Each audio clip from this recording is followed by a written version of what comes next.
جی بھائی، اصل مسئلہ یہ ہے کہ مجھے بہت سے ایسے میسیجز آئے ہیں کہ جن دوستوں نے سائنوفارم اور سائنوویک ویکسین لگائے ہیں، ان کو باقاعدہ جب انہوں نے اپنا پورا ڈیٹا منسٹری آف ہیلتھ کو بھیجا، پھر وہ توکلنامہ میں ان کو وہ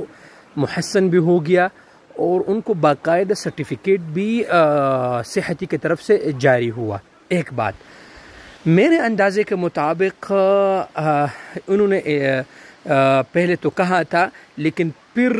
منسٹری سعودی عربیہ کا جو ترجمان ہے، منسٹری آف ہیلتھ سعودی عربیہ کا جو ترجمان ہے، انہوں نے کہا تھا کہ ہم نے اس کو ایکسیپٹ نہیں کیا۔ لیکن پھر یہاں مجھے یہ پتہ نہیں چل رہا ہے، مجھے خود میرا ایک دوست ہے، انہوں نے سائنوفارم اور سائنوویک ویکسین انہوں نے لگایا تھا، جب انہوں نے اپنا ڈیٹا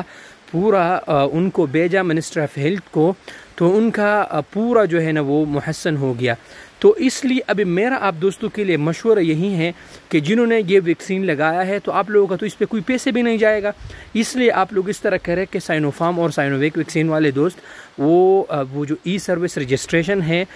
جہاں پر آپ لوگ اپنا ویکسین کے سرٹیفکیٹ بیچتے ہیں، اور اس میں وہ 1 MB سے کم ہونا چاہیے، اور آپ کا پاسپورٹ کا جو تصویر ہے فرنٹ پیج کا وہ ہونا چاہیے اسکین، اور اقامہ کا پکچر، اور آپ سے ڈیٹ مانگے گا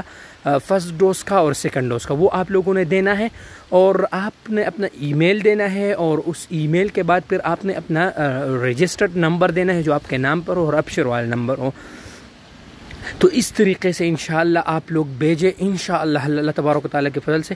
آپ لوگوں کو جو ہے نا وہ توکلنا پہ جو ہے نا وہ آپ محسن بھی شو ہوں گے، اور آپ کو سرٹیفکیٹ بھی جاری ہوگا۔ اس پہ تو آپ کا پیسے نہیں لگتا ہے، آپ لوگ ٹرائی کرتے رہے، انشاءاللہ